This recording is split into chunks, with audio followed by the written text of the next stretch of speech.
Following the tragedy in the previous chapter, Absalom, the son of King David, remains in exile in a foreign land for 3 long years. During this time, David's heart is caught in a painful tug-of-war. He deeply misses his son, yet as the king and the ultimate enforcer of the law, he feels he cannot simply invite a murderer back without undermining justice. He remains stuck in a silent, agonizing stalemate between his role as a ruler and his heart as a father. To break this deadlock, Joab, the king's military commander, intervenes. He hires a wise woman from the town of Tekoa to present a fictional scenario to the king. She tells a story of a widow with 2 sons. One killed the other in a fight, and now the entire clan demands that the survivor be handed over for execution. The woman pleads, "Do not let them quench my last remaining ember and leave my husband without a name or a descendant." David, moved by the woman's plight, promises to protect her son. At that moment, the woman skillfully turns the mirror toward the king. "Why then have you not done the same for your own son, Absalom? By not bringing back your banished son, you have judged yourself." She then shares one of the most profound metaphors in history. Like water spilled on the ground, which cannot be recovered, so we must die. But God does not take away life. Instead, he devises ways so that a banished person does not remain an outcast. This message carries a universal truth that resonates with anyone, regardless of their background. It acknowledges that we all make mistakes that are like spilled water, impossible to take back or fix through our own power. However, true wisdom and love do not dwell on the impossibility of the past. Instead, they focus on building a bridge or a way for the person to return to the community and to life. In response, David allows Absalom to return to Jerusalem. However, the story takes a chilling turn. Although David permits his son's return, he gives a cold command. He must go to his own house. He must not see my face. Absalom lives in Jerusalem for 2 more years without ever seeing his father's face. Externally, he was a man of extraordinary beauty, praised by the public for his appearance. But internally, a poisonous resentment was growing. True reconciliation is more than just sharing the same city. It is about meeting face to face and confirming each other's heart. David's conditional forgiveness and distanced reconciliation only served to fuel a greater monster of rebellion within Absalom's heart. This story asks us a vital question about our own lives. Are we telling someone we forgive them while keeping our hearts locked and our faces turned away? Forgiveness without presence can often be the seed of a greater tragedy. It reminds us that rather than blaming the spilled water, we should have the courage to provide a way back and look one another in the eye with genuine compassion. O you who know our weaknesses and open paths for us to rise again. Today, we reflect on the missed opportunity for true reconciliation between David and Absalom. We confess that in our own lives, we often push others away in the name of being right, or we claim to forgive while building high walls in our hearts and avoiding the gaze of those we have hurt or who have hurt us. Help us remember the profound love that does not give up on us, even when we are like water spilled on the ground, powerless and lost. Give us the heart to value the person more than their mistake, and grant us the courage to look upon others with warmth rather than cold commands. May we experience the miracle of healing where wounds are closed and new relationships begin through sincere, face-to-face encounters. We desire to be bridge builders who connect the broken pieces of our lives, acting with the same mercy that embraces every life. Amen. 2 Samuel 14. Joab son of Zeruiah knew that the king's heart longed for Absalom. So Joab sent to Tekoa and settled on a wise woman there. He said to her, "Pretend to be in mourning. Dress in mourning clothes, and don't use any cosmetic oils. Act like a woman who has spent many days grieving for the dead. Then go to the king and speak these words to him." And Joab put the words in her mouth. When the woman from Tekoa went to the king, she fell with her face to the ground to pay him honor, and she said, "Help me, your majesty." The king asked her, "What is troubling you?"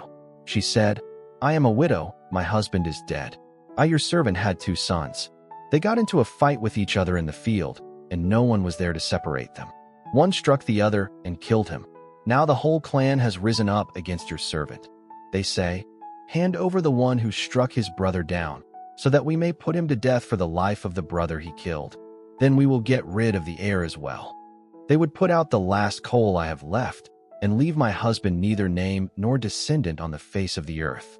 The king said to the woman, "Go home, and I will issue an order in your behalf." But the woman from Tekoa said to him, "My lord the king, let the blame rest on me and on my father's family, and let the king and his throne be without guilt." The king replied, "If anyone says anything to you, bring them to me, and they will not bother you again." She said, "Then let the king invoke the Lord his God to prevent the avenger of blood from adding to the destruction, so that my son will not be destroyed.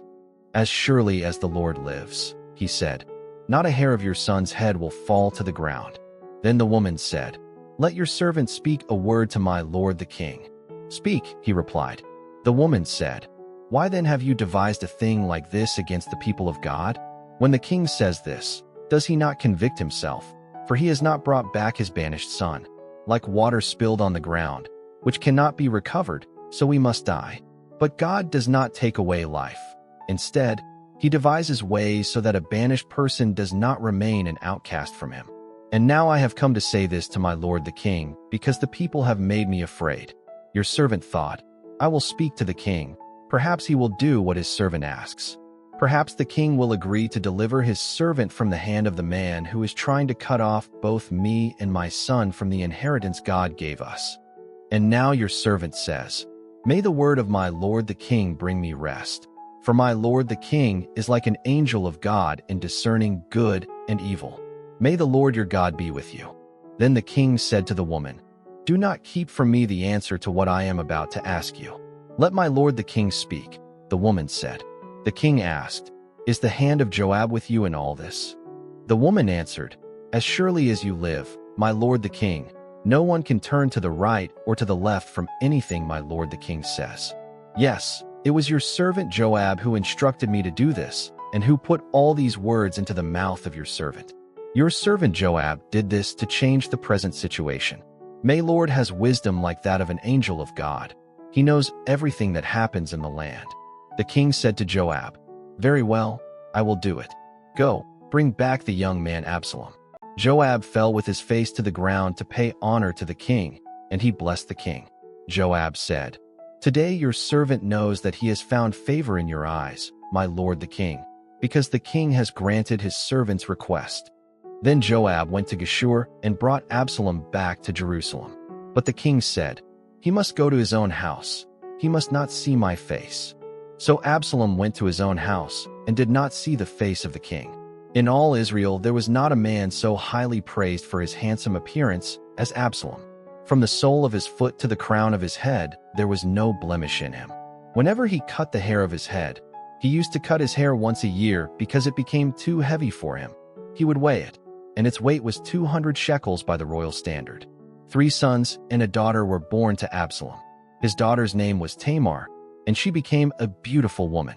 Absalom lived 2 years in Jerusalem without seeing the king's face. Then Absalom sent for Joab in order to send him to the king, but Joab refused to come to him. So he sent a second time, but he refused to come. Then he said to his servants, "Look, Joab's field is next to mine, and he has barley there. Go and set it on fire." So Absalom's servants set the field on fire. Then Joab did go to Absalom's house, and he said to him, "Why have your servants set my field on fire?" Absalom said to Joab, "Look, I sent word to you and said, 'Come here so I can send you to the king to ask, why have I come from Geshur? It would be better for me if I were still there. Now then, I want to see the king's face, and if I am guilty of anything, let him put me to death.'" So Joab went to the king and told him this. Then the king summoned Absalom, and he came in and bowed down with his face to the ground before the king. And the king kissed Absalom.